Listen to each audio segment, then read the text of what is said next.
Yes, we can. Awesome. Well, good evening. So tonight's talk is on being codependent with the universe. And as many of you know, I have this concept called sticky note spirituality, which is something that's really pervasive. A lot of it is about lack of depth on spiritual paths and metaphysical topics. A lot of it is linked to only working in the light and not addressing the shadow, which is a big component of the spiritual path. And a lot of it is about seeking guidance, either from your own guidance or someone else who may or may not be qualified. And so my goal this evening is to kind of address where this desire and need to consult with the universe on guidance, appropriate ways so that it helps you rather than harms you. And I'm first going to kind of set some foundation with universal laws and other addictions, other codependent substances and such that we might already have in our lives, and how it relates to this idea of being codependent with the universe. At several points throughout the talk, I'm going to stop, make sure you understand that section before I move on to the next.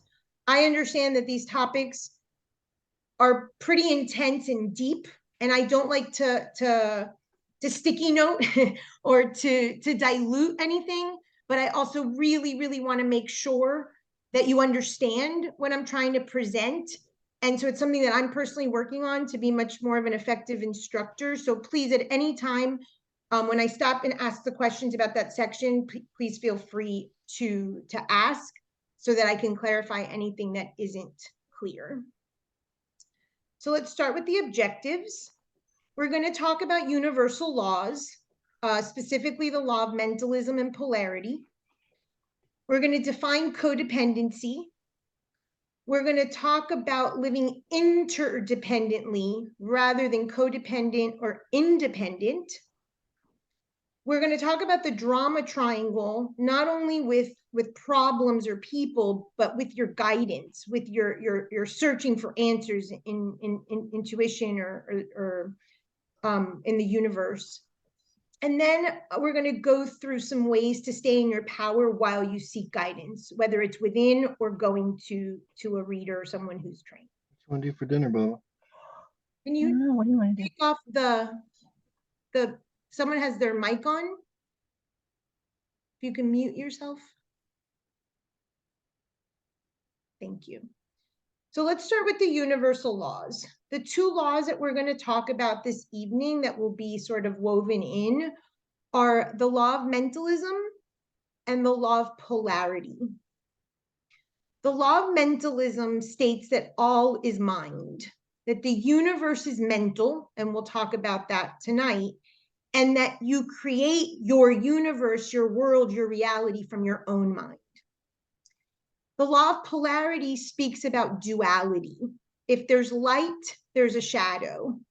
And so talking about codependence and independence as shadow aspects to interdependence, which is the balance, is how we'll tie that in. So first I want to start talking about what we consider the universe, what we see the universe as in terms of why we can create a dependency on this and what it can provide for us. So the universe is a force or an energy field. It's oftentimes called the cosmic mind, the cosmic consciousness. Some refer to it as God. This is not a personal God, though. This is an energy field that is not personal, but rather a force or a field around everything that exists. We now have confirmation by science that this energy field exists and pervades everything. The key thing, and we're going to go into depth a little later, is that this energy field, this universe, or this impersonal God, responds to your emotional vibration. And the key here is emotions. And we're going to spend some time talking about that, because where this vibration comes from and how it leads to codependence in any area of life is the key point. And this universal field is not personal. So it is responding to you. Therefore, you are in charge of what comes and goes and returns back. So how was this created? The cosmic mind actually has an order, and we're going to call it for a moment the creator, and whatever that is to you, whether it's personal, impersonal, whatever tradition, philosophy, or religion you buy into, this is found universally. This energy field, or this creator, was at rest. In this rest state, imagine an intact circle. Nothing is happening. It is intact, and that's the key word. Within that energy, within that circle, within that intact field, everything exists, already exists. However, nothing has form. There isn't the trees, the birds, the humans, the clouds. Nothing has formed yet. So when this creative energy, the universe, the creator, has a desire and a thought, and I put here, I wonder what's for dinner. It's that simplistic.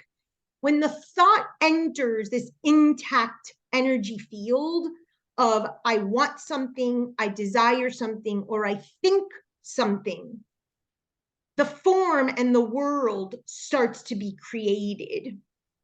What exists in that circle that had no form were archetypes. We're going to talk about archetypes. With those archetypes are the elements, so air, earth, fire, and water. And it's simply the universal mind. At this point, there is still no earthly world. So this is the process of creation. It's intact.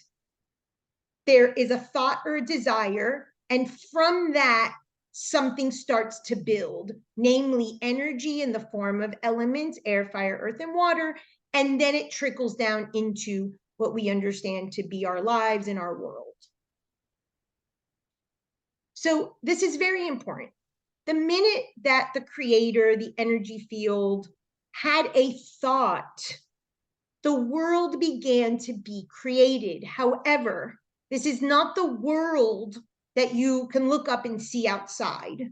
The world is mental. And it's always attached to a thought and a desire. I want something, something's not enough. I want to change something. I desire to experience something. And that's the same thing that happens in your own mind, and we'll get there.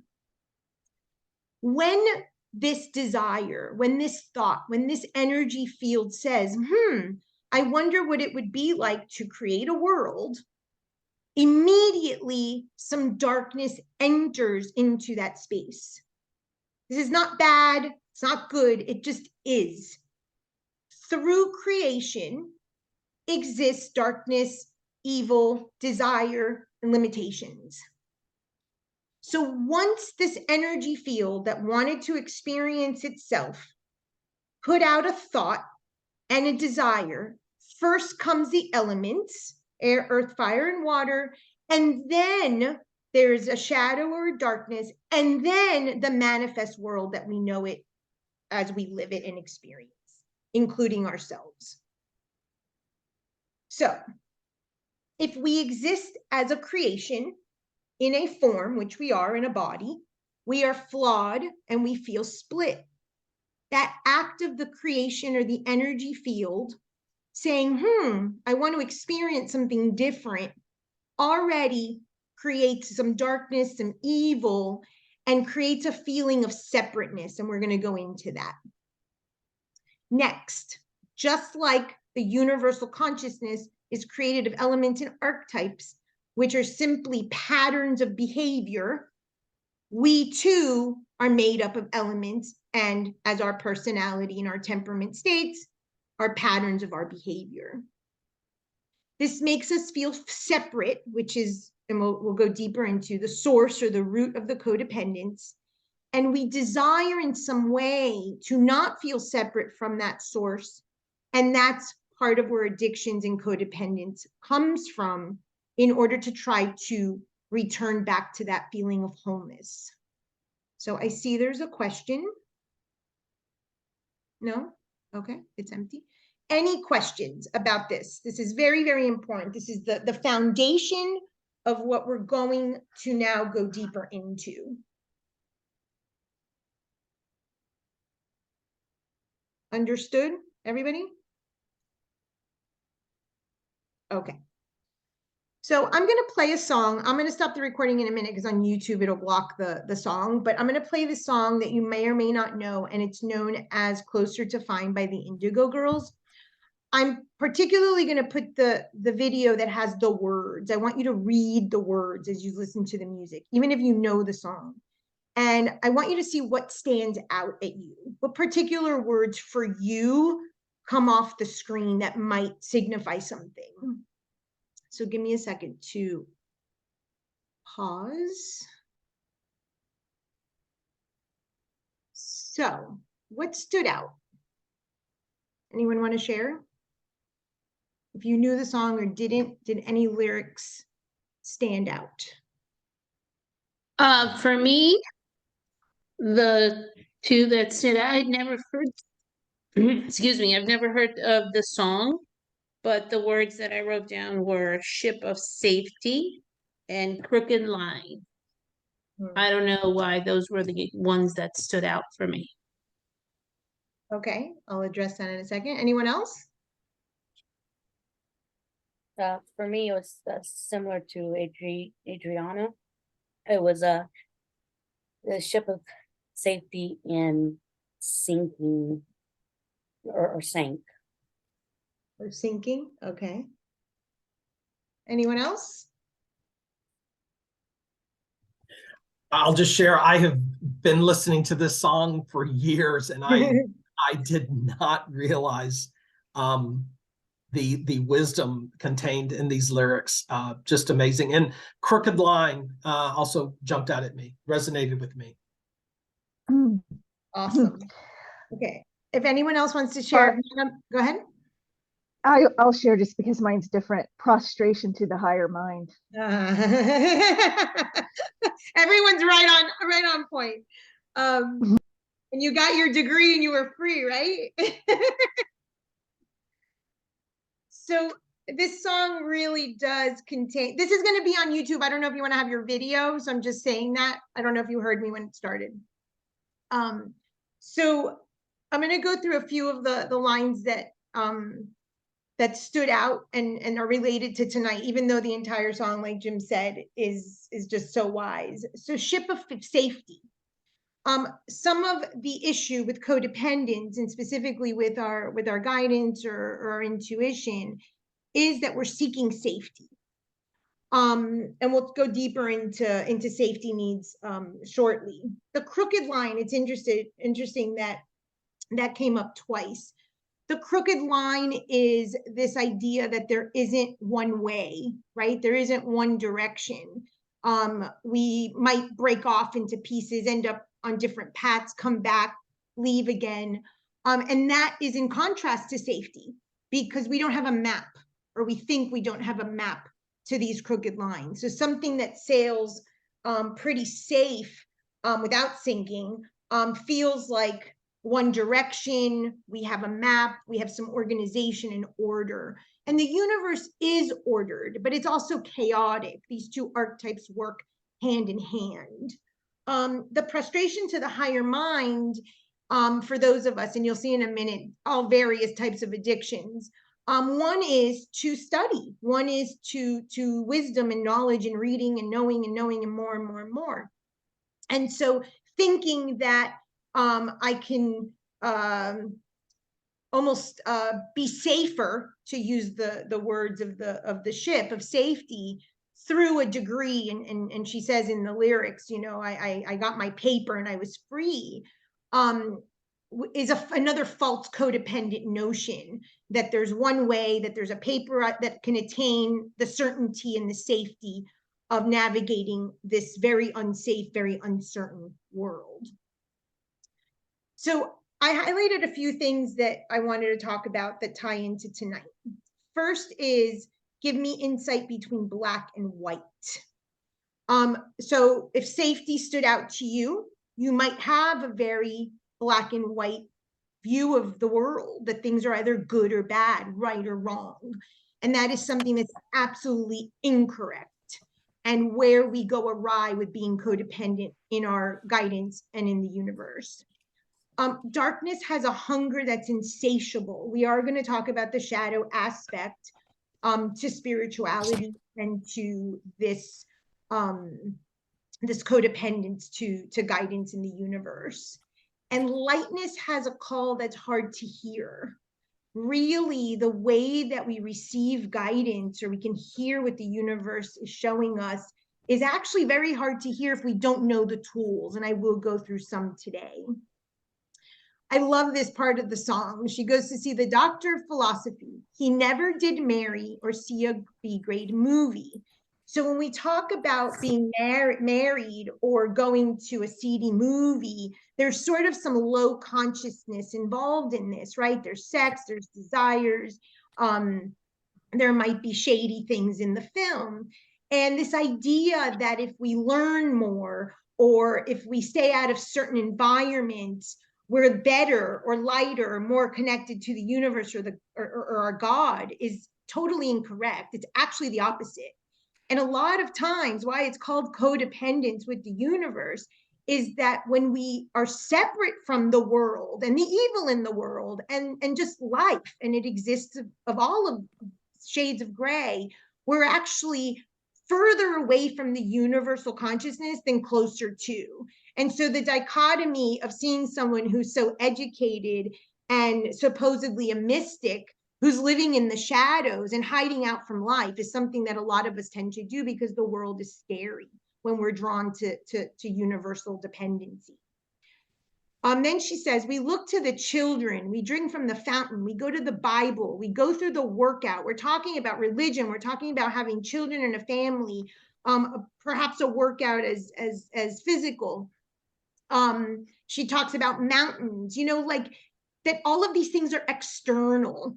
And we're looking for something on the external that might have the answer, that might give us the safety, that might give us finally that feeling of understanding or connection. And it's not found external, it's found internal, but we have to be careful how we use that, because if not, we turn into the mystic that hides out. There's more than one answer to these questions. People that seek safety don't want that. They want the right, the wrong, the good, the bad. I'll share a little theory of mine later on, and that there is no certainty and there's surely not one answer, but I'm going to give you some foundational questions that you can ask yourself so that you can come up for your answer, the answer that's best for you. And again, the crooked line we addressed, and the less I seek my source for some definitive, the closer I am to find. And that really is the take-home message. We are not seeking definitives, not in drugs, alcohol, sex, money, gambling, and neither with codependence in our guidance. So that sums up nicely what we're going to continue to talk about.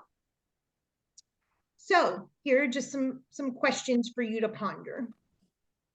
Can you be fine without a definite answer? Part of codependence is wanting clear black and white answers. Can you be fine with imperfections? The codependent wants perfection. Can you be fine with waiting? Oftentimes the answers or the pause is when we hear the light, when we get the answer. But if you're in this fight or flight, life or death, then you can't possibly be present and waiting for perhaps a sign or a signal or a symbol, however you get the information. And can you be fine to choose and lose? And this is the crooked line. Every time you turn, right, left, back, forward, straight, angular, you're choosing something. And with every choice, you lose something. It's called the inevitability of choice. And codependents can't choose. They want it all, which leads to perfection, which leads to the codependent, and then the flip side, the supposed independent, and all the things that we're going to talk about. Each one of these robs your power. Any questions, comments, feedback on that?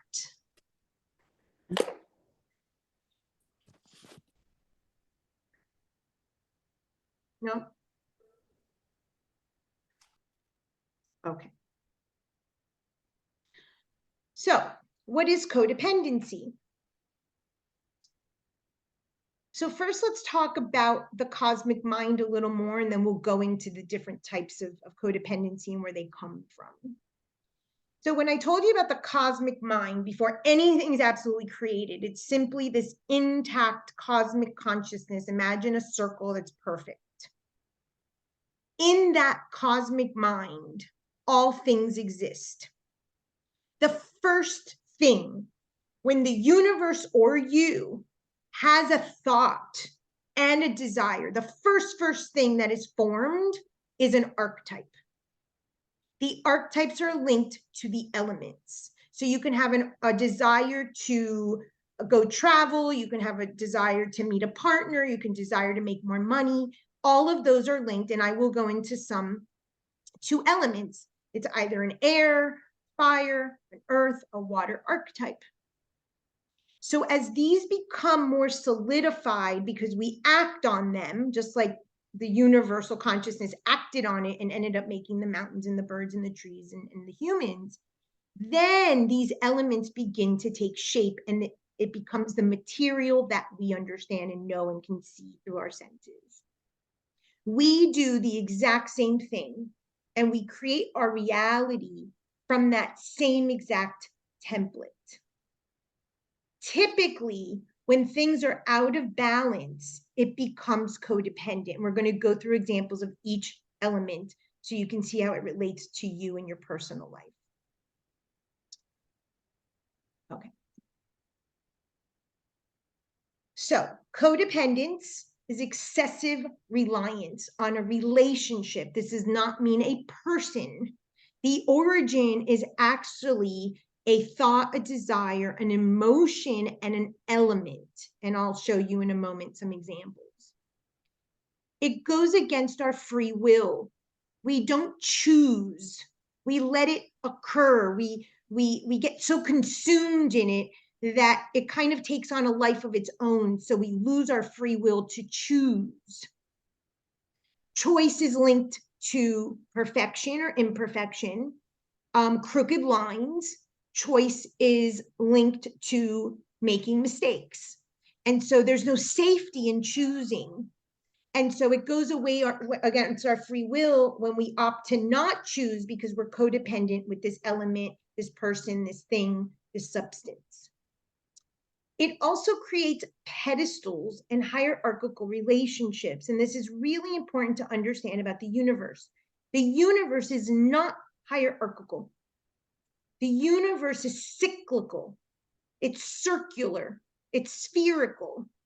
So if there's something that's higher or better or worse or good and bad, like in the song, the right and wrong, then you're in the earthly world. You are not connected to the universe, but rather you're more separated from that. And that's the shadow side of codependent, is independent, which is also false. It's a disconnection from our true selves because we're assuming that somebody else has the safety, has the answers, has the perfection, and has the certainty, the definitive. It's rooted in fear. We're afraid of making mistakes and failing. It's linked to perfection and certainty. Independence, on the other hand, is the shadow of codependence. Same coin, different side. Law of polarity. There's two sides to the coin, and they mean the exact same thing. So this false notion that anything or anyone is independent is a reaction or a shadow aspect to codependence. You are not independent. Independent does not exist. The only thing that exists in the universe is interdependence, and we'll get there. So it's a belief that you do not need to rely on another, maybe a person, maybe financially, maybe as a spouse, for any sort of emotional comfort, any kind of reliance dependent. It's linked back to your codependence, is the other extreme, and it's false. Any questions?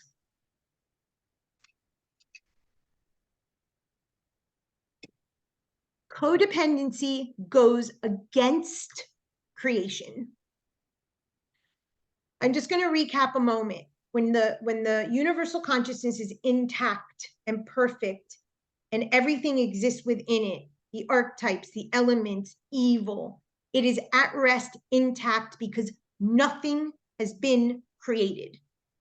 The minute that the creator, the universe, desires and has a thought, creation begins.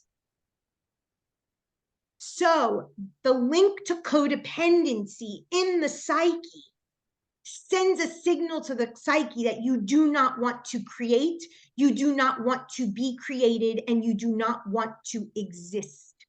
There's a very strong archetype in the psyche, because instead of being a life fulfilling or life giving, it's life destroying.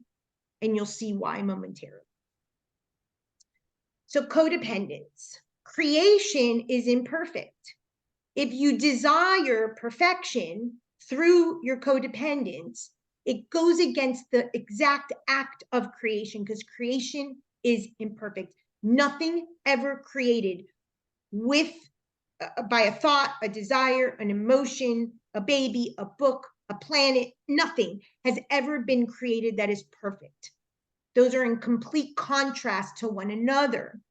So seeking perfection is wanting to return here to this cosmic mind that's intact rather than creating something.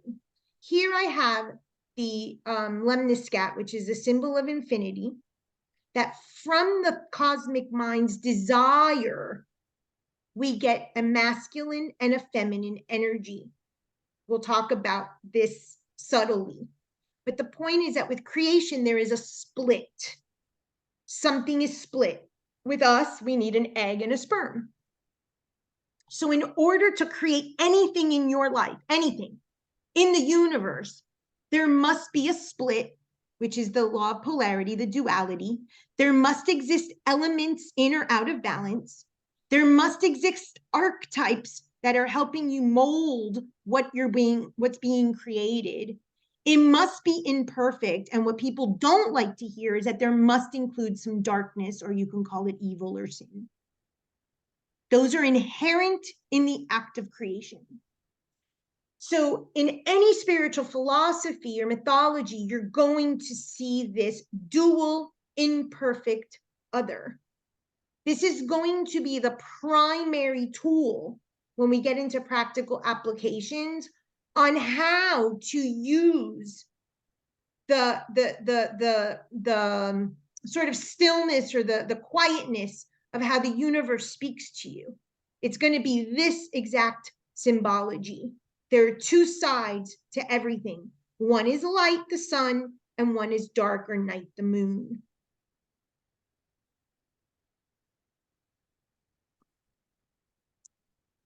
It's also known as masculine and feminine. There are elements that are masculine, fire and air, and there are feminine elements that are water and earth. So it's another type of split, but it's saying the same thing. Something intact, had a desire, wanted to create something. It was going to be imperfect. It was going to be dual. It was going to have light, and it was going to have dark. Any questions? So the origins of codependency. Because of the act of creation, and at this moment, I'm talking about you being created as a human being, okay? But any act of creation, whether it's a business, writing a book, the evolution of a planet, anything, already starts flawed. And so it is the mere fact of creation, because it is imperfect, that begins the potential cycle of codependency. As I said before, we feel separate from that source. We feel separate from this intact cosmic universe, because now we're split in two. We desire to return to that source in some way.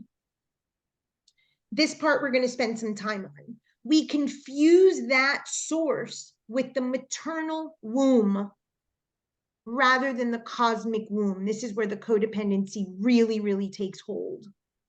And what we are seeking in the codependency is an emotion. The emotion is tied to a vibration. And although it's flawed and imperfect, as the maternal womb is, we associate it with love.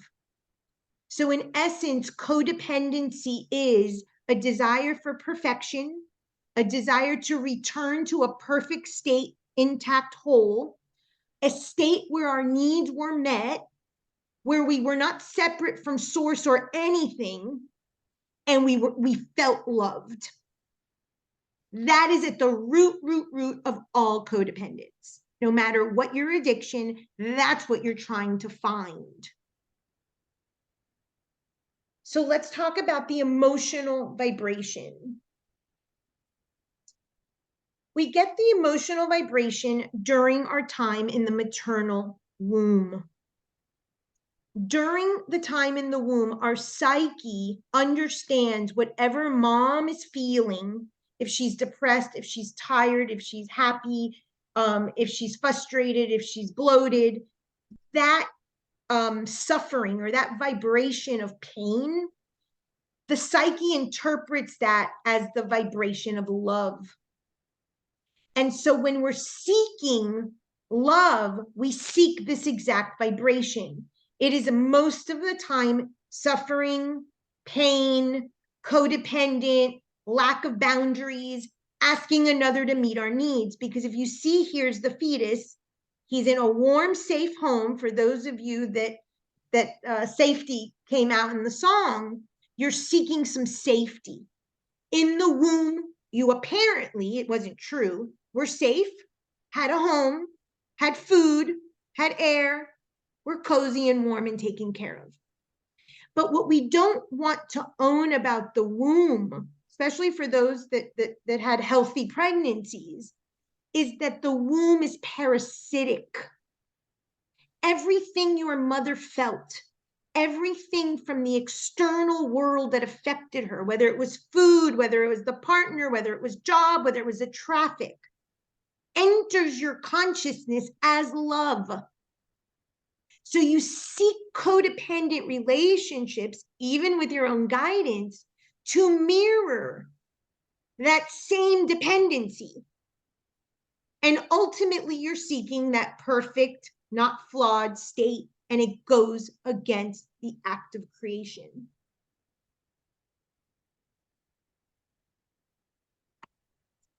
So I call this toxic water theory.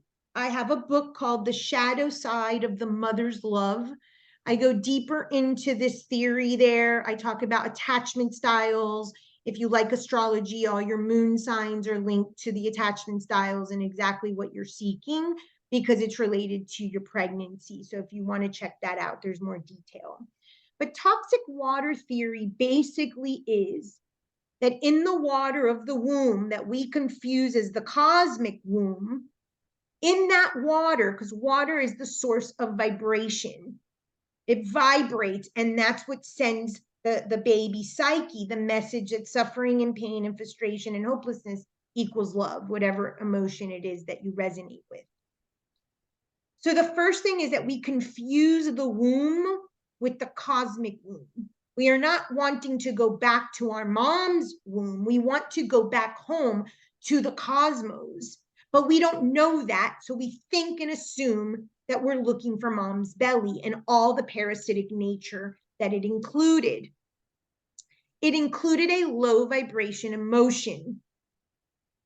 That could be fear, that could be shame, that could be guilt, that can be depression, that can be melancholy, that can be hopelessness. And if your mom is around and you can reach out and ask her her vibrational state or her emotional state most of the pregnancy, it might inform you. If not, you can check your astrology chart and look at your sign of your moon. That'll tell you the low vibration linked to that sign. So, what are we seeking in the toxic water? And I call it toxic water not only because it's parasitic, but because oftentimes a lot of the substances that we ingest and become addictive to are toxic. Drugs, alcohol, sex, food, love bombing. Spiritually, we're oftentimes attracted or addicted to dissociation. That's why spirituality and psychedelics or transcendent or numinous experiences are a very, very fine line. Are we in the body? Or are we out of the body? Are we in the body? Or are we on another plane? And it's linked to dissociation because it makes us feel as if we're back in the cosmos.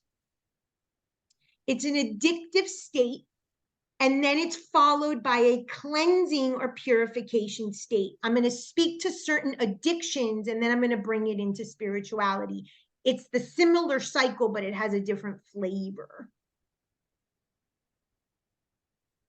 So studies have shown that the more emotional you are, and when I say emotional, that sort of pressing emotional state, that when something goes wrong, you're triggered, you're upset, that's your go-to emotion. If you do not know, unfortunately in this country, we have something called alexithymia, where we don't have words for emotions. Brene Brown has a great book with, I think, like 80 something emotions. There are emotional dictionaries, believe it or not, where you can put one sort of shallow emotion and it gives you like 500 other words. It's an emotional thesaurus. There are emotional cards and there's emotional wheels, and they're all free online. So if you don't know what you're feeling as precise as you'd like to, there are those tools. A research was done recently where most people said they were either mad, sad, or happy. That was like the range of emotion that they can describe. The more in tune with the name of the emotion, the precision, the more you'll understand the vibration of it and where you hold it in the body. So the studies show that the more emotional you are, the less risk you'll take. Why? Because you're looking for the safety back in the womb. And what happens is you're looking for someone else to meet your needs, someone else to comfort you, someone else to take on the responsibility, because that's the messaging you got. Although you're sharing the emotion from the womb, you're still asking for the outside world, which is what influenced mom in the first place, to meet your needs. And it's very incongruent. When we use the universe, when we're codependent with the universe, now we start to ask for guidance, either from our own guidance, however you extract that, or going to somebody. So it gives you an excuse to take risks, but not be responsible because someone else told you, or the universe told you, or my pendulum told me. It keeps you from thinking critically, so thereby you give away your free will and your choice because you don't want to lose. If you choose, you lose. And you're seeking the definitive. You're seeking a certainty that doesn't exist. So the emotional state that I started at the beginning, that this universal consciousness responds to, is directly linked to your emotional state in the womb. They are the exact same. And so when you're in pain and you're suffering and you're triggered, what you're asking is for mom to show up in all of that, but you confuse it with the universe or the cosmic womb, and they're not the same thing. But the cosmic womb, unfortunately, responds to the emotion from the maternal womb that you still carry with you as adults, and it's stored in your body. Any questions? That's very important that you understand that concept.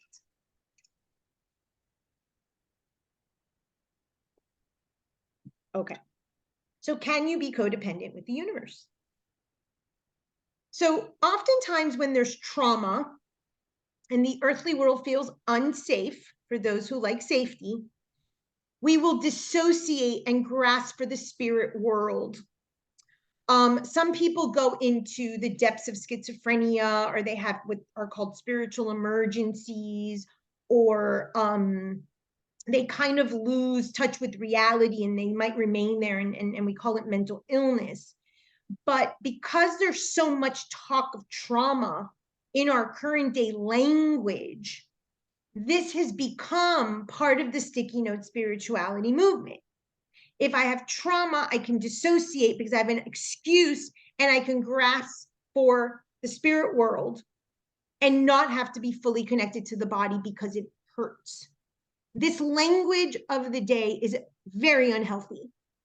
The origins of all spirituality, of all spiritual philosophy, is life is hard, your karma is burned in the body. And so when we give words, and this does not minimize your earthly trauma at all, this is not to minimize your story at all. People go through really difficult things, and I do not minimize that. But if we go back to the origins, the entire creation is rooted in a crack, evil, archetypes, imbalance, imperfection, lack of certainty. So to give this blanket statement of trauma, and I'm triggered, and thereby I dissociate, and I don't have to confront it, and I can't be in the world, is really, really, really unhealthy and creating a bigger issue, because the universe is simply responding to that same traumatic emotional vibration. Nothing else. That's all it's giving back to you. So it's a vicious cycle unless we learn to do it by another way. So we think that when we're connected to the universe, which really is just this vibration from the maternal womb, that we're in our power because we're seeking help from the universe. I mean, it's the universe, right? Like it knows all, right? Like the universe has everything stored in it, past, present, and future. How can I go wrong? AKA certainty. But we're not talking to the universe. We're not getting anything from the universe. We are secretly trying to just reintegrate into the maternal womb, the safety of the womb, the warmth, the love, the codependence, the unmet needs being met. And what this leads is to us not taking personal responsibility. So there are ways when problems arise to connect to the universe without losing our agency, our free will, our critical thinking, our boundaries. And that's what I'm going to talk to in the practical applications. So in this law of polarity, I mentioned that everything's dual. If we are dissociated and we're seeking the universe and we're seeking light and we don't want to be triggered, there is a shadow aspect to that. What we're not confronting, what we're not facing, what we're not going through because we're walking around doesn't just go away. Energy can't be destroyed. So where is that going?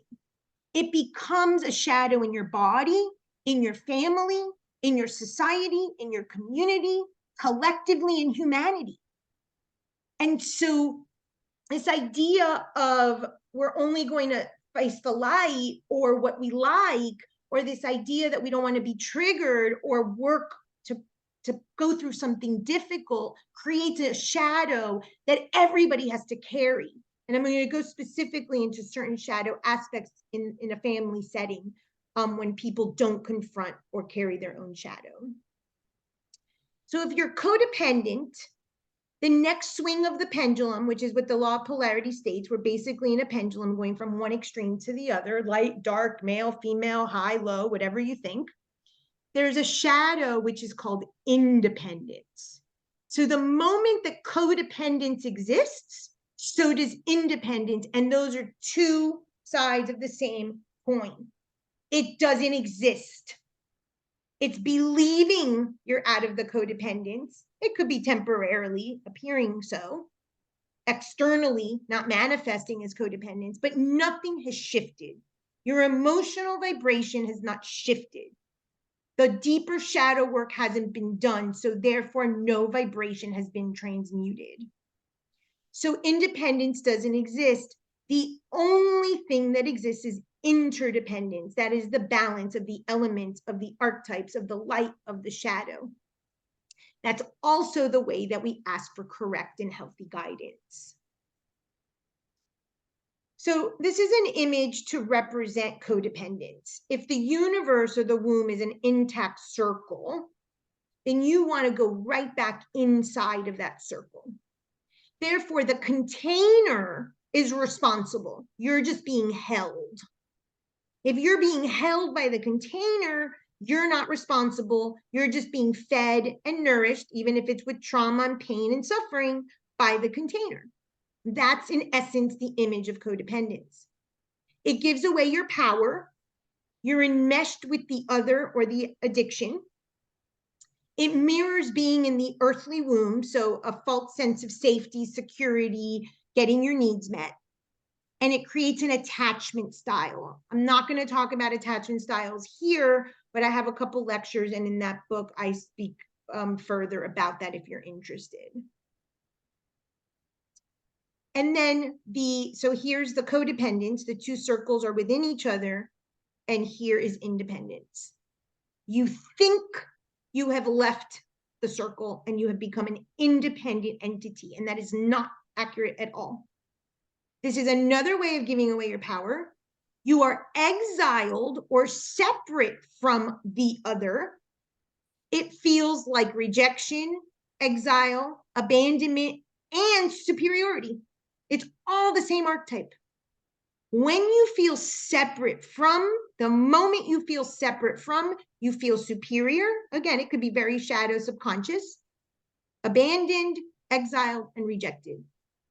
The next logical thing, according to the law of polarity, that you're going to resume the codependence in a matter of weeks, months, years, but the cycle continues. Codependence, independence, codependence, independence. Nothing has changed. Any questions?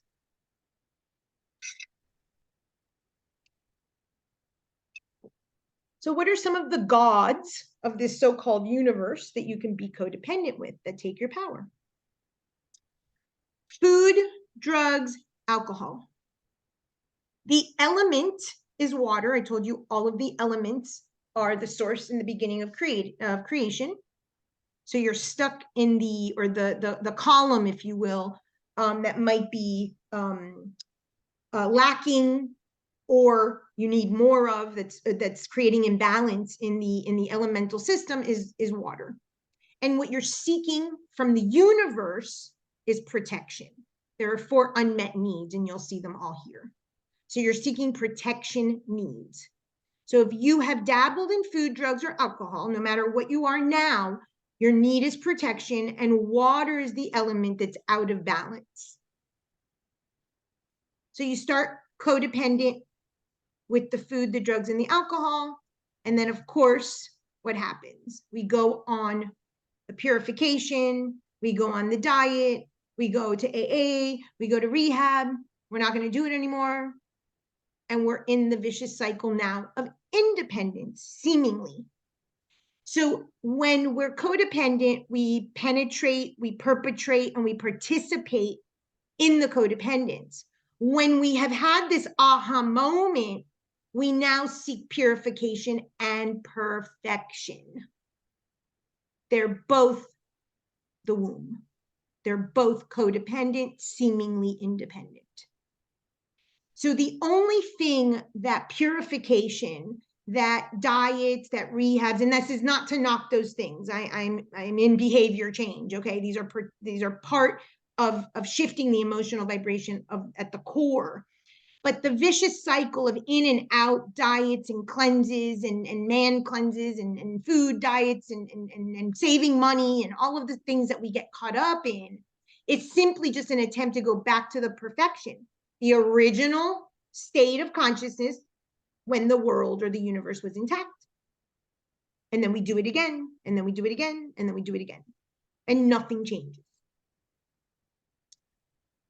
If your codependence is on sex, porn, and love bombing, the element is fire, and the unmet need is love. All 4 unmet needs are your business to take care of, not another person's. These are unmet needs because everybody has them in certain qualities and quantities, and they're an inside job. The answer is not external.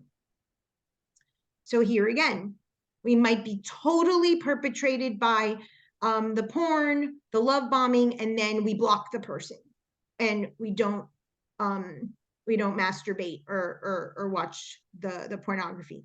And then we go back and we go back.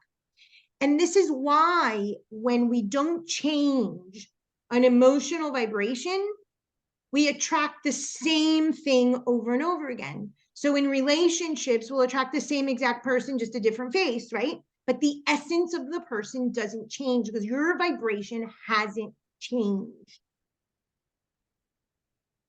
Gambling, studying, those seeking the prostration of the higher mind and the paper that will free them, and work are the air element and their validation needs. Can anyone see a correlation with these 3? It's not obvious, but it's an interesting one.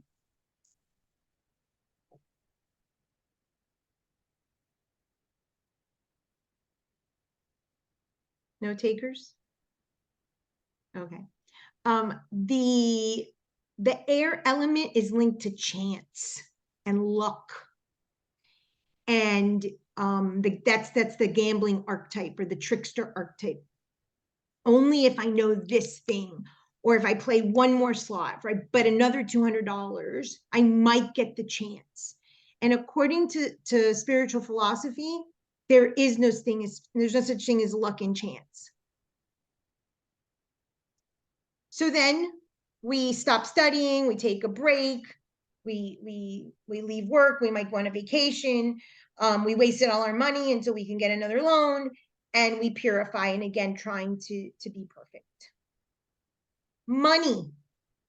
So the desire to have money or feel safe with money or shopping is the earth element is out of balance and the need is safety. So for those of you who that line stood out, there might be a scarcity of money or an abundance, but it's managed or mismanaged because of the safety need that it apparently fulfills. And then again, the same, you overshop, you stop spending, you stop pressing buy now on Amazon. You save so much that all of a sudden the pipe bursts and you all of a sudden have to spend the money on something that isn't an accident. You've reached the point of threshold of saving and tightening your money belt that something has to go so that you have to spend money somewhere. And then there is spirit, which is the element of ether. And the little bit of variance that occurs when you're codependent with the universe and the element of spirit or ether is that you don't take responsibility in having created the problem. With drugs and food and alcohol, we kind of know it's us, right? We're consuming. We've overspent past our budget. But when it comes to spiritual codependency, we are in victim state. We do not know, most people do not know how to identify patterns that are clearly in their life. And there's many spiritual tools that teach us this. We think things are just happening randomly, and there is a chaotic nature, but a very organized nature to that chaos in the universe. It's all on schedule. And so when we don't participate in owning the problem, this becomes a shadow and a very, very big problem in codependence with your spirituality. And then you go and seek guidance. You take out your tarot cards, you call your friend the psychic, you do a seance, you get your pendulum, and now the guidance tells you exactly what to do. The next problem comes, you do the same thing, and where is the personal responsibility? And if we never own our shadow, we don't own our own low-level emotional vibration that created that suffering from the womb. We don't own karma, free will. We give away our choice. then you're stuck in what you would want to call, in parentheses, the light, then who's carrying your shadow? Who's carrying the shadow that caused the problem in the first place? It doesn't go away. Someone is responsible in your family, in your community, in your job, in your health, in your own body. It's not going to go away. And so we have to get out of this relationship of, oh, I have a problem, let me go get guidance for it, and stop and take some responsibility. Any questions?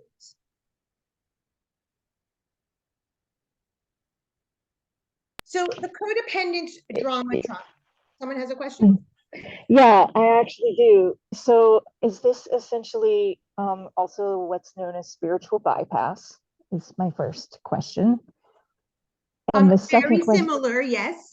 and then the second question is, can you clarify the difference between protection and safety needs that people are trying to meet? Yes. So safety has to do more with like physical structures. So I have money in the bank.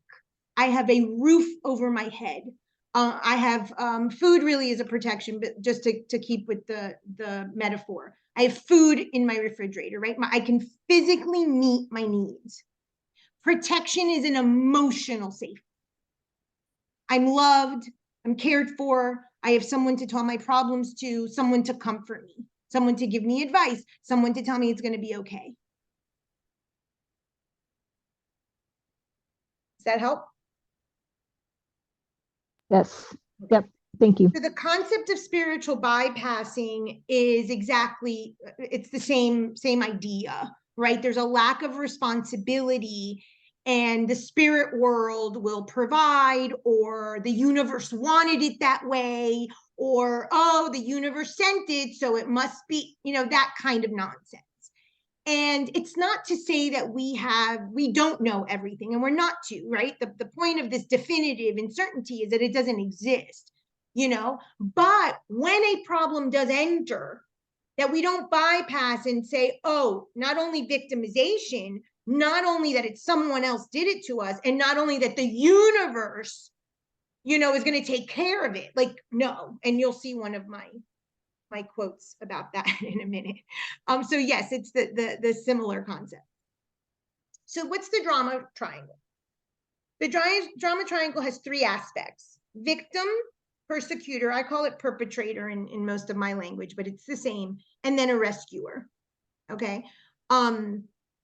If you're the victim because the problem arises, right? Then you have, of course, there's a persecutor, someone who did something to you. And then the universe becomes the savior and the rescuer. Also the purification process. I'm going to stop having sex. I'm going to stop eating sugar. I'm going to stop drinking alcohol. I'm going to stop and block that guy, right? So the purification becomes your savior and your rescuer. And we all know that you're going to go right back into the triangle. And when it's about the universe, then the universe carries the role of rescuer and savior. And again, you get to stay in victim. So this robs your power, your free will, your choice, and your critical thinking. The universe does not provide guidance that is against your values. The universe does not provide guidance that is self-betraying. And we'll get into that in a minute with the practical applications. So no, the universe does not have your back.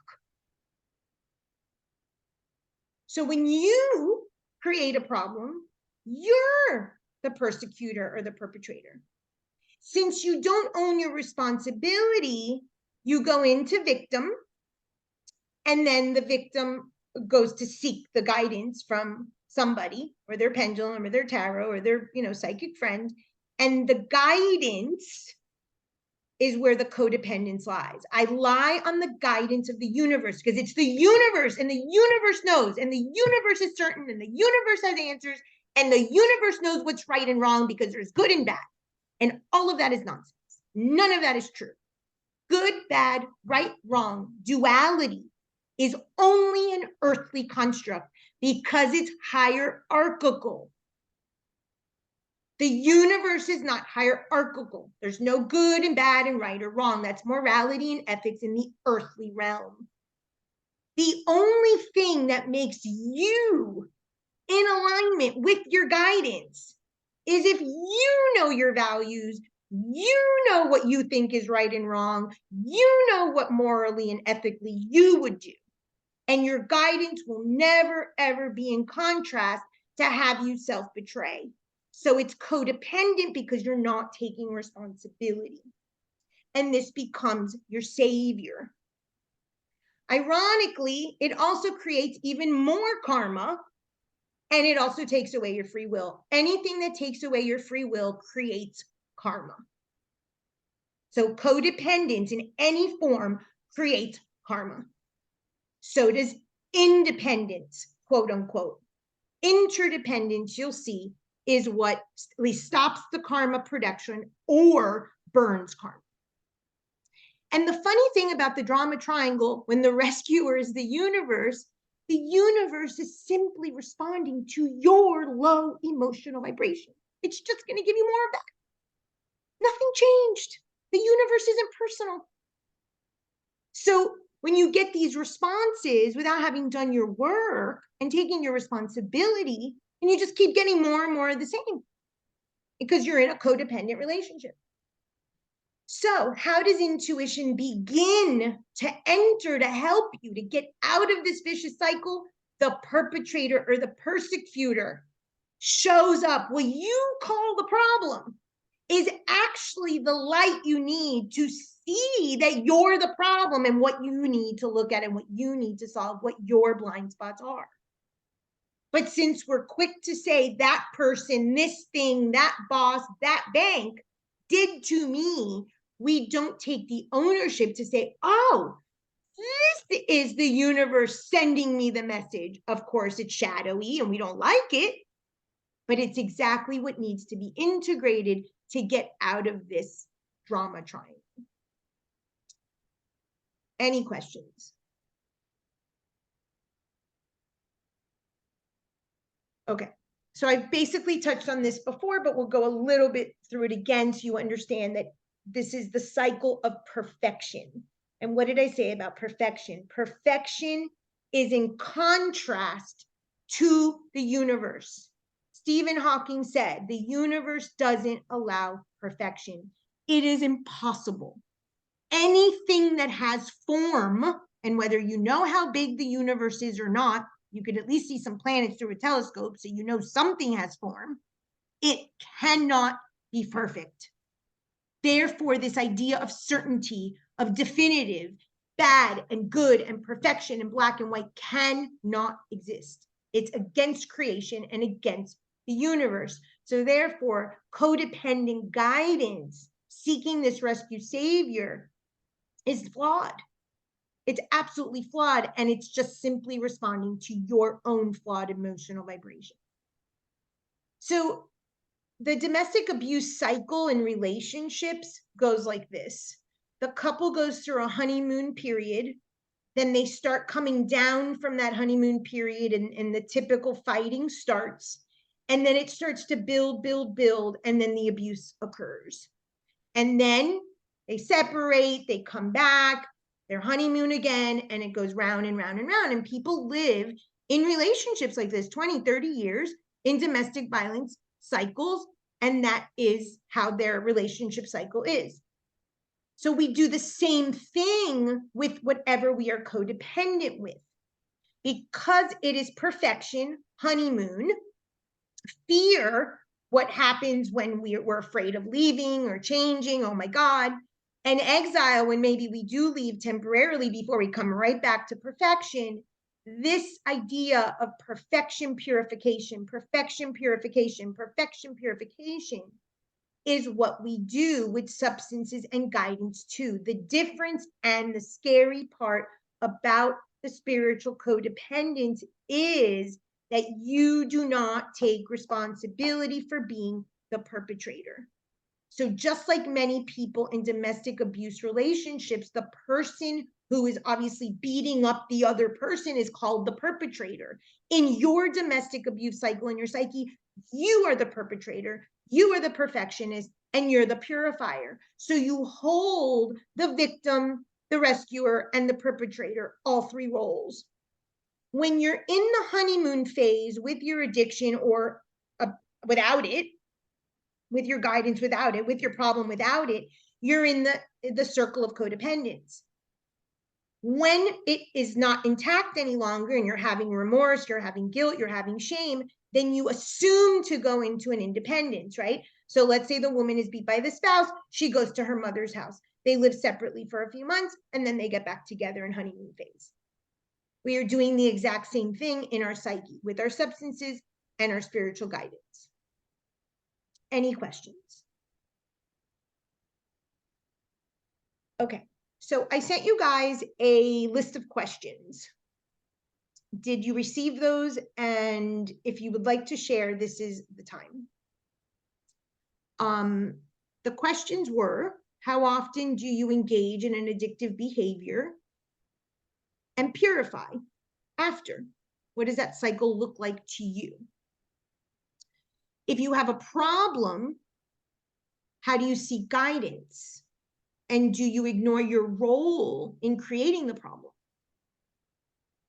When you seek guidance from yourself, your own tools, I specified that in the email, and or another person, do you remove your responsibility and do you take the guidance without thinking critically? Usually, I should have put an asterisk here, if it's the guidance you wanted, do you take? And then if it's not the guidance you wanted, you kind of throw it away. Do you ask guidance for yes or no answers, good or bad choices to help you make? Do you ask your guidance to make decisions for you? Should I break up with him? Should I take this class? Should I move? Or are you a psychic hopper? Do you hop around from psychic to psychic, waiting for the answer that you hope to get? Does anybody want to share? It doesn't have to be only a spiritual guidance, but have you identified these patterns, even if you don't have to go so deep into them, but does anybody want to share? Did the questions trigger or come up with questions or answers?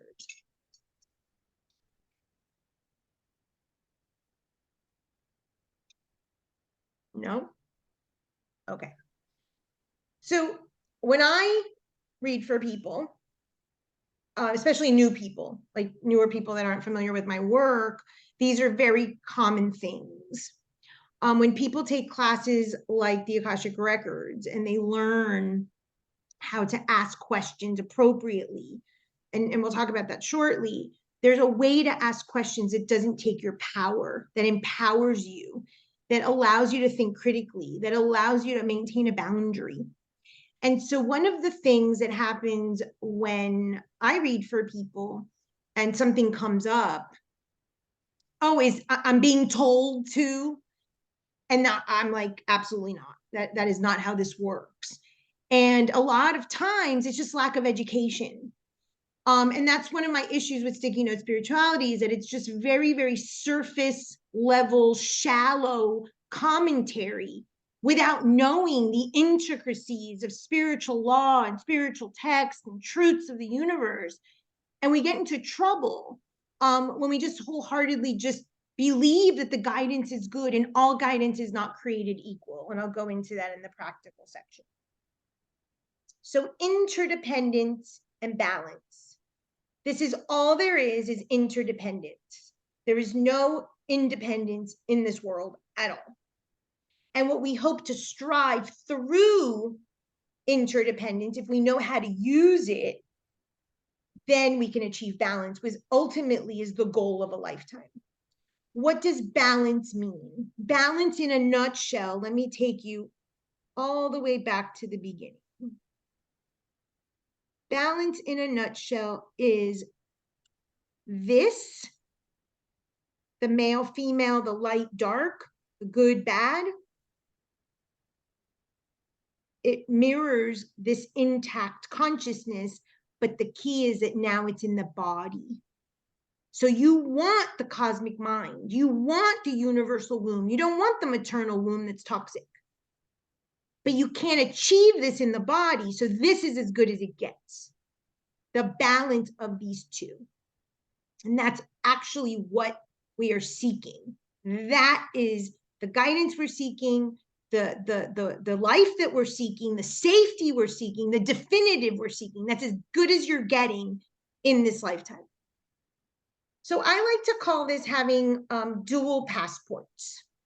You have one passport to the earthly world and one passport to the spiritual world. And you're a citizen of both. And you don't relinquish one when you get the passport to the other. And that's oftentimes what happens with transcendence and numinous and spiritual bypassing, is I only want to live in the spirit realm and I want to negate the earthly consciousness. This is where we get codependent and in trouble. So we have to get both stamps on our passport when we ask for guidance. If we're only getting one, it isn't good guidance. That's not the way that good guidance comes through.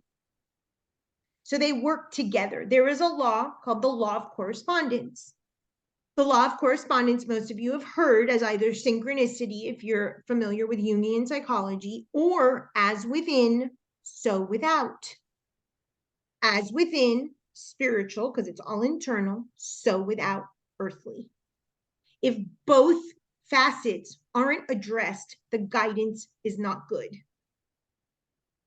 In this symbol here, it's called the mandorla. That's the meeting point or the interdependence. This flower here is called the flower of life. And as you see, everything is interdependent, interdependent, interdependent. It's like 19 and 36 and 48 circles around and around and around. And that is the representation of how we are all interdependent. Again, the symbol here is the mandorla. It's the midpoint of the earthly and the spiritual. This is where we get good guidance. If we're over here too much or we're over here too much, we're out of balance. Now, life is a game of balancing. You're not going to always be there. That's impossible. But the closest that you can be, and if you know my work, I use the term 48 to 52. This is what I'm talking about. In shamanism or the mystic, we say you have 1 foot in the earthly world and 1 foot in the spiritual world. That means you are not dissociated from your body. You are very ingrained in the body, and yet you're connected to the numinous or the transcendent. Free will. Probably the quote that changed my life on my own trajectory of my own crooked line was the quote from the Zohar, one of the texts from Kabbalah.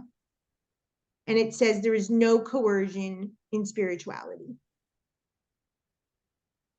If you are being coerced by another person and manipulated and your free will is taken, you would identify that.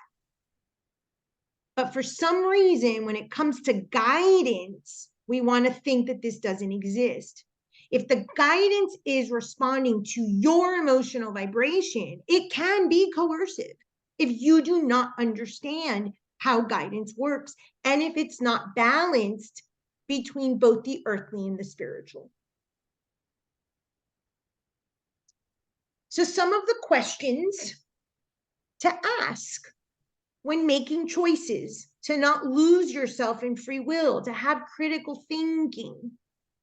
There are 2 types of power. I call them overt and covert, more aggressive, assertive, or more, we can call it manipulation, but we're covert about it, right? We have to maybe massage so that someone will listen to us.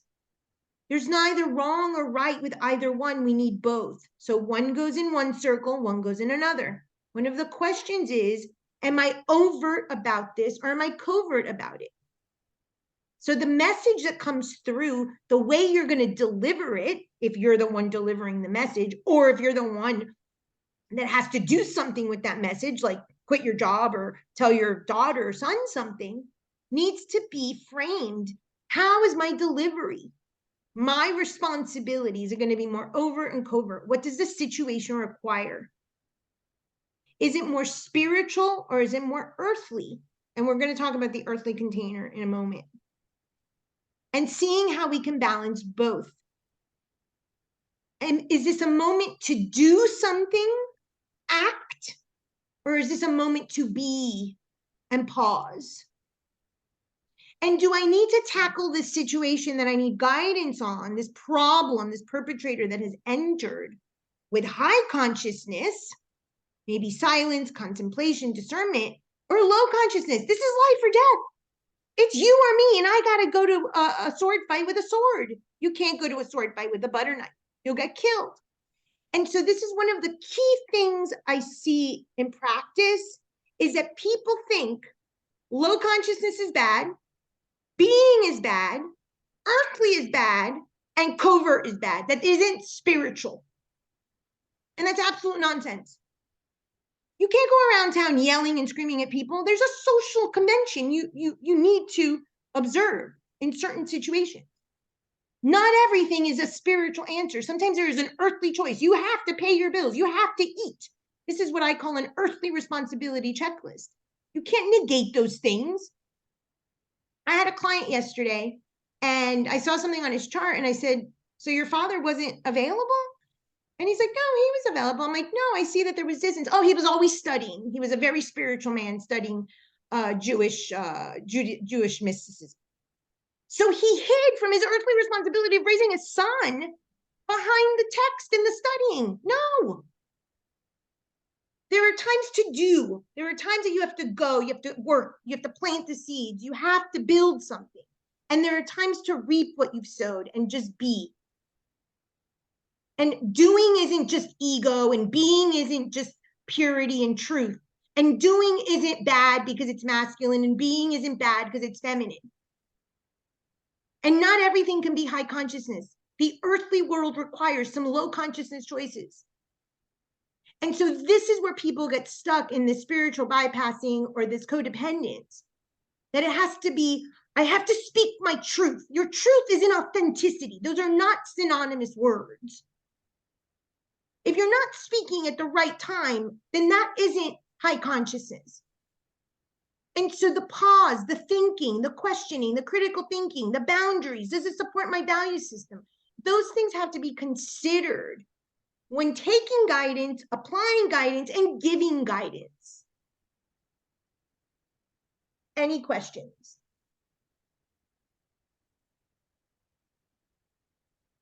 Okay, so we cannot talk about codependent and independence without the shadow. We can't talk about balance without the shadow. And the shadow, as I mentioned, when the universal consciousness had that thought, I wonder what, I desire this, shadow or evil or vice existed in that template. And once it cracked open to create the elements, the archetypes, evil also was there. So that means that is part of existence, part of being imperfect, part of creation. So if you're only in the light, what or whom carries your shadow? If you're never the problem, if you're never the perpetrator, if you can't face trauma because you're always triggered, if you can't have anything that's uncomfortable, if you're codependent, even in your guidance, who carries the shadow that is created from all that light? Your family, your children, your body that comes out as illness, your society, your culture, your community, and all of humanity. Everything that is happening in the world right now, we are all responsible for, because it is our shadow that we did not take responsibility for. We are all perpetrators. We're all victims too. And we're all saviors in our own way for ourselves. But we are all perpetrators. And that is important in cleaning up our lives and our existence. So I like to say the person in Al-Anon is sicker than the addict, because the addict carries the shadow. So what happens? I said early on that oftentimes what creates this codependence with spirituality, it's not anyone's fault, it's just part of the trauma response, right? Is that we come from a traumatic situation, oftentimes a shadow aspect from childhood or an unhealthy relationship or abuse or rape. So of course, that is so dark. There's so much shadow in that why would we want to look at it? It is painful. All of us have experienced that. And so what happens is that a lot of times children that come from these very unhealthy, shadowy homes, a parent that is an addict, they had to be the light or the hero and pay the bills and grow up and be the man of the house because someone didn't do their responsibility. Now that shadow shows up either in their family or they go into the numinous and the transcendent and assume that that world doesn't have a shadow aspect, which obviously isn't true. And then they leave the shadow here for the earthly people in their community or their body or their, society to carry. And so we need to own the shadow and the light. It's the only way to have the interdependence and the balance. So here are a few archetypes that appear and why a lot of times we go to the codependence in the universe because we're working through some of the shadow and light archetypes. So I'm using the term child, and there is an orphan or a wounded child archetype that we all have from the moment that we're in the womb, right? When we leave that universal consciousness, this archetype is created in all of us. So I've created here listed 4. One way is to be the eternal child, the deflector, the jokester. What this person has to do is integrate their adult. They can be playful, but they have to take certain things seriously in life, right? So the earthly world of that list of things that I mentioned is important for this person to address. You can seek guidance, but you use critical thinking and reason. You do not show up for your own guidance or someone else giving it to you as the eternal child that, oh my God, it's just a joke and nothing matters and I don't have to think or use reason for my decision making. The second one is the wounded child. This is the scapegoat. This person needs to assert their boundaries and their voice, stop being pushed around and the victim. So when they seek a guidance, again, it's fine, but own the responsibility that you've been the victim, that you haven't asserted, and you're probably more covert in nature because you have difficulty asserting boundaries, so you're probably not very overt. So overt currency would be important here. The invisible child is the hermit, like in the song, the doctor of philosophy, the one that never got married, never saw a movie. I hide out, I'm invisible. This is a person riddled in fear. They want to be invisible. Invisibility is directly related to perfection. If I never show my face, if I never make a post, if I never say something, then I can't be judged and criticized. Because everything's going to be judged and criticized because light has a shadow and creation is imperfect. So you can seek guidance, but apply it. And the hero child tends to be from a family or a situation where there was so much darkness, where they got perhaps praised so much for their light that others in the system carry the shadow. They take on everyone's responsibility. So therefore, they expect subconsciously, of course, others to take on their shadow. And this person needs to stop being the savior and the rescuer because they're in that triangle and they actually need to become more of the perpetrator. So you can give guidance and seek guidance, but apply it to yourself, not others. And this is the only one that I wrote, give guidance, because most of us fall into this. The people that are leaning towards this spiritual codependence tend to be the guidance givers, hiding in the light, the hero child. We had to save or rescue someone, maybe for our own sanity, for our own sort of safety needs to be met, but it creates a shadow. Are most people a combination of those archetypes? We all have all 12 archetypes.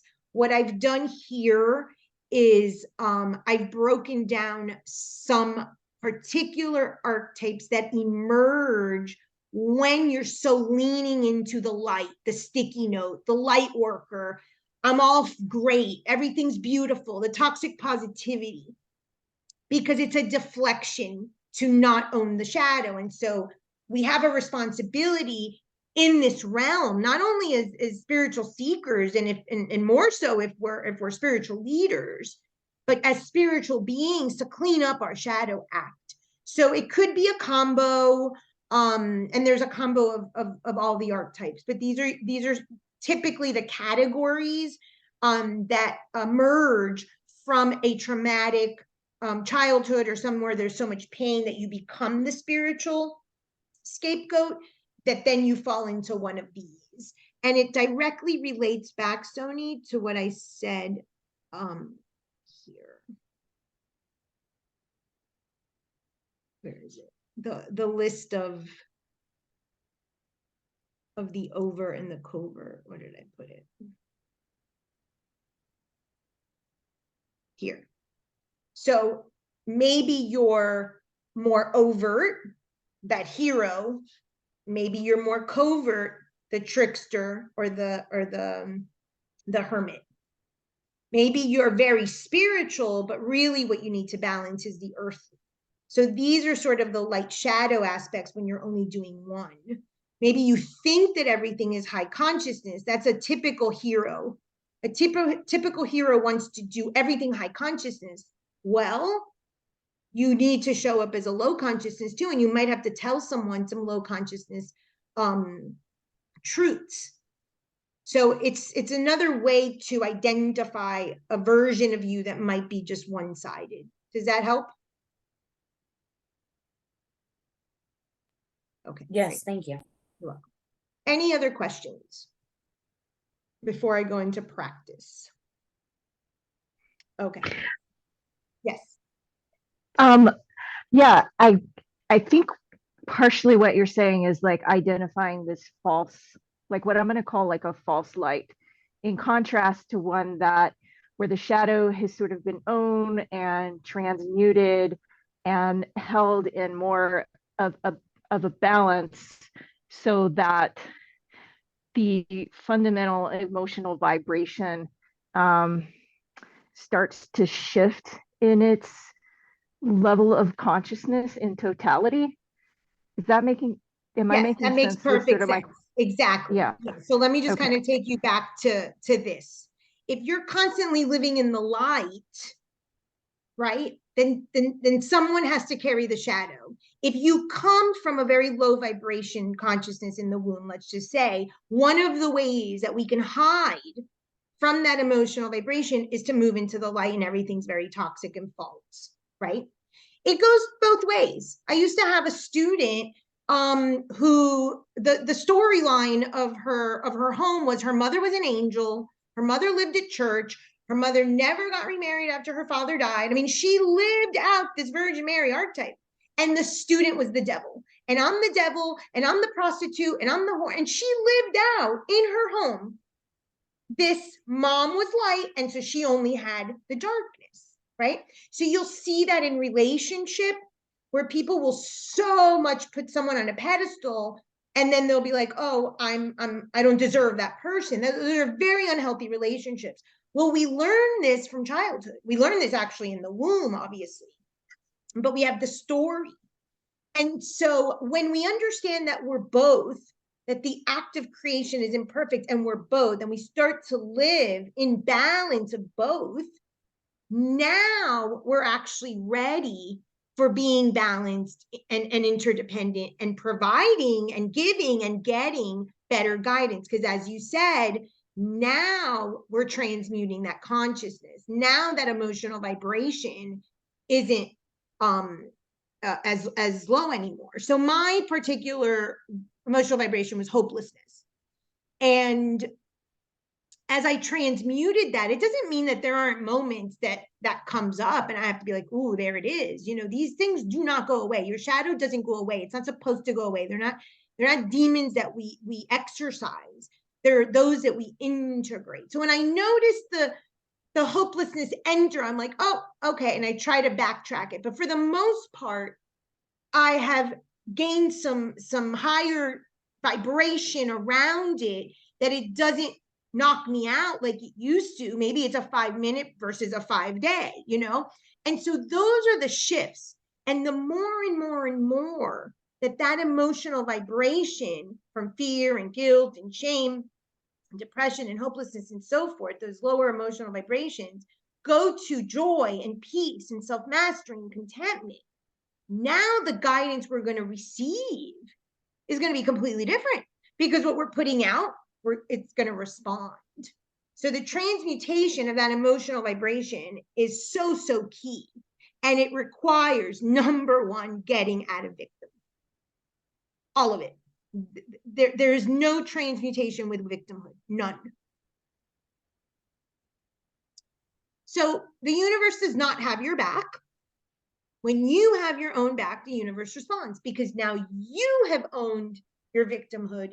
You have owned your toxic water emotional vibration. And now what's responding is at a higher level of consciousness.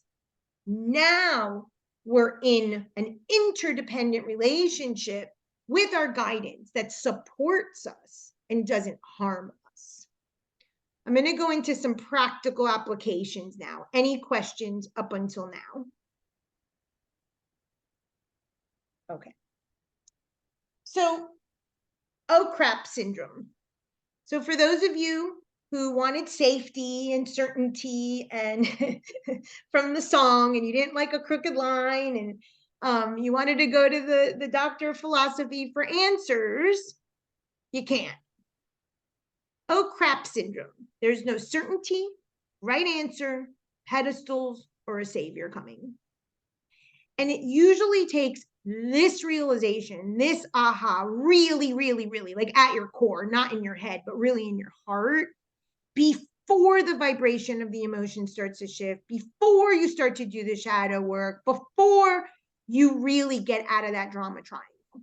So this is a very key component. So now I'm going to take this into getting guidance, right? If we know there's no certainty, there's no right answers, there's no pedestals, and there's no savior, now we can go into guidance seeking in a very healthy way. So a few ways is to ask in the present moment. Your guidance is never going to have you self-betray if you have clear values. So we ask in the present moment, because we don't want to be in the past or the future, because the past and the future is linked to ego, not spirit. So questions like, how can I best prepare for this interview, this event, this uncomfortable situation, this bankruptcy, whatever you're coming is happening in your life. We have problems. We're in the earthly world. They exist. Is this XYZ in my highest interest? What you've decided the course of action you might take. I'm going to talk about in a minute that every message has 3 levels on the next slide. Boundaries, setting boundaries around the question and about how you ask. Remember I said earlier that the codependent wants all the time, always, everything. Remember, you're enmeshed in the energy, you're enmeshed in the womb, you're enmeshed with the person, with the addiction. So the first thing is to set a boundary around it. Don't ask those superlatives get us in trouble. They're very codependent language. So setting a boundary, a timeline for the next 3 months, is it in my highest interest to go to the gym 3 times a week? Critical thinking. Think critically about what you're asking, and then we'll talk about your answers in a minute, but as well your answers. Self-regulation. Self-regulation is going to be the premier, like boundaries, thing to start helping with the emotional vibration and transmuting that. And of course, shadow work. And discernment. This is the number 1 question. When guidance comes through, whether you go somewhere or you ask yourself, can your earthly world support it? Does that earthly passport get you a stamp?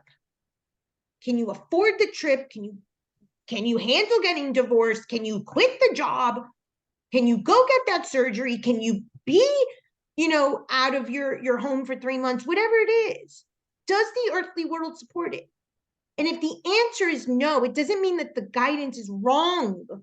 It just isn't the time.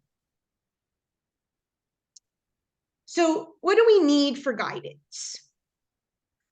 All guidance, first of all, is not created equal. The emotional vibration at which you vibrate is going to be the guidance that you get. Okay, that's going to be over here in the unconscious part of the triangle. We're going to talk about this more.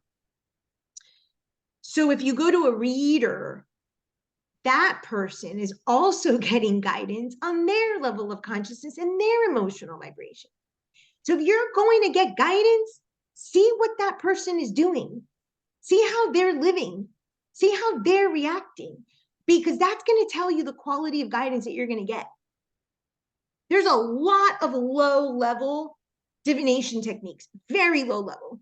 We're talking, spirits stuck in a cauldron that were like snatched at a funeral. Like, this stuff is real. And you go to someone and that's the guidance they get you. So there's a funny story from Sonia Choquette. If you're just starting out, this is a really good book or audio. It's called Ask Your Guides. And there's a story she says in that she had a client who was a bit psychic and then went to her to confirm. And that happens quite a bit. People that are psychic then go to someone else just to make sure, especially if they're starting out. So the woman's husband died. And the woman's husband was a gambler. So he showed up, I don't know, dream or whatever, and said to her, oh, you need to go gamble this money or whatever thing at the casino. And she goes to see Sonia and she's like, I lost it all. And Sonia's like, well, what did you think? He sucked a gambler in life. He sucks as a gambler in the spirit world. Like, the spirit that you're connecting to, the guidance that you're connecting to also has a vibration. That's why I say the Akashic Records. It's the gold standard. That is the source of all things spiritual. So know where you're getting your guidance from, because it's not all created equal, and all psychics are not created equal. If they're not doing their work, their emotional vibration is the filter in which you're going to get your answers.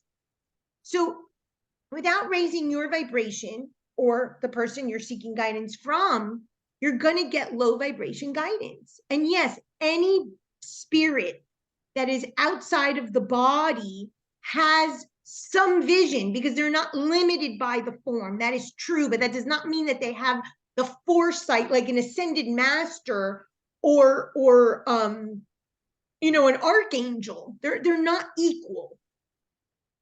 Guidance is a mix of instinct, intellect, and intuition. You need all three. If not, you're codependent. Instinct is the emotional vibration. It's down here. It's the unconscious. I'm going to talk about that more. The conscious mind is the intellect. That is the question. Does my earthly world support it? If I can't quit my job, if my guides tell me to quit my job and I can't pay my bills, that is logic. That is critical thinking and intellect. And you look at your bank account and it's there, right? You don't do it just because the guidance said so. And when these two are balanced, or at least paying attention, being paid attention to, then the intuition, then the guidance comes from a higher place. These are kind of like the boundaries. So this links back to the messages have 3 levels. Every time you get guidance, there's 3 pieces of guidance that come through. A physical world linked to the conscious mind. I want to quit my job. Should I quit my job? Can my earthly world support it? Yes, great, check. I could be 3 months without a job and hang my shingle. The second level, which is the most important part, is what is unconscious. This is where the shadow is. This is where the emotional vibration is that's low. And the message that you get in the guidance is speaking to something that the subconscious needs to address. It's typically emotional or subconscious in nature. So if someone says to me, hey, is it in my highest interest to quit my job, and you can pay the bills and quit it, the next logical layer of the guidance is, okay, why do I want to quit my job?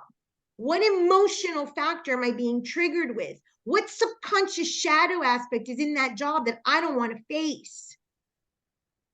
And then when these two are addressed, this is the meat of any guidance session right here. This is what people don't come for, but this is what they need to come for.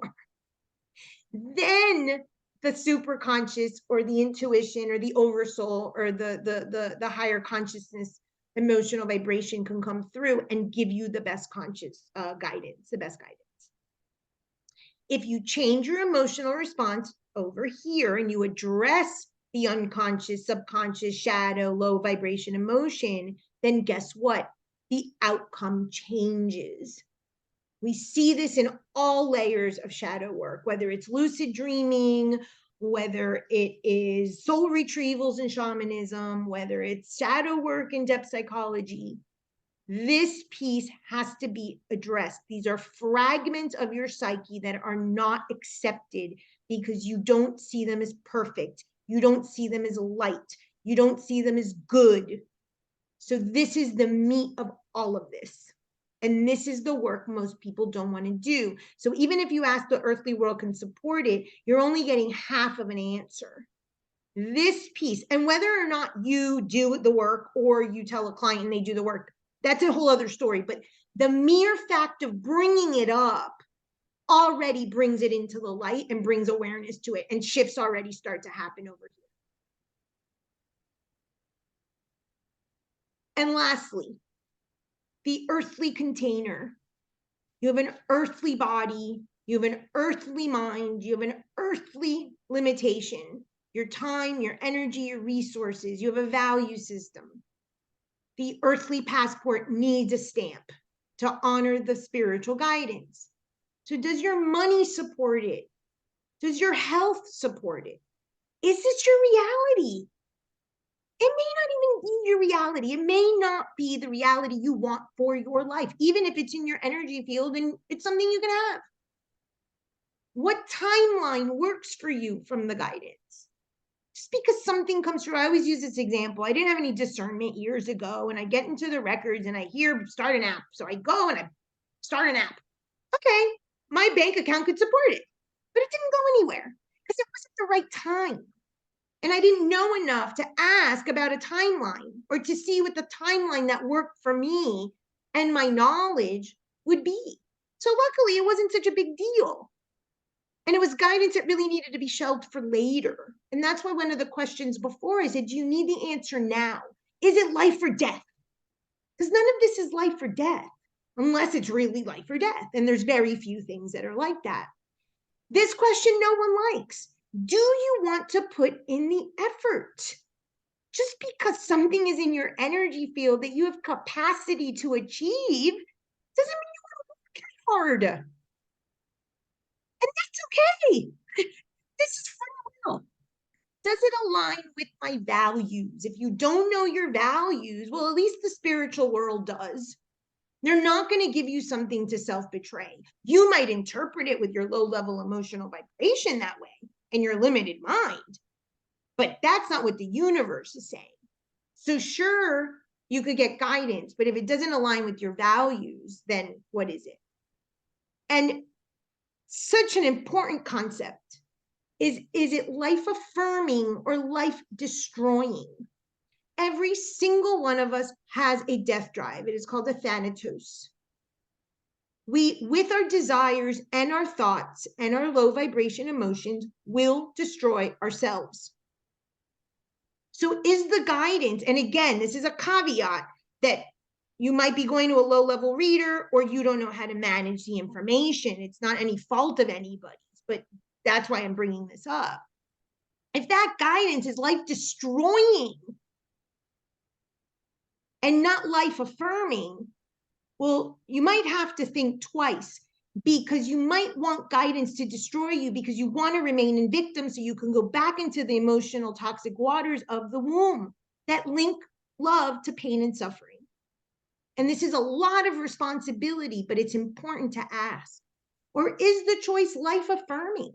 Does it indeed affirm my life, push me forward, support my values, work my shadow so that I improve, so that I can be of service to someone? So sticky note spirituality is a real problem because we're doing a real destructive service to ourselves and others when we don't really understand how our thoughts, how our archetypes, how our energy, our elements affect the world and affect ourselves. So guidance has saved my life, and I love what I do. But there's a lot of education that goes beyond just getting some information from your guidance and your pendulum and your tarot cards. So I hope this helped in some way clarify what all of this new age is about. Any questions?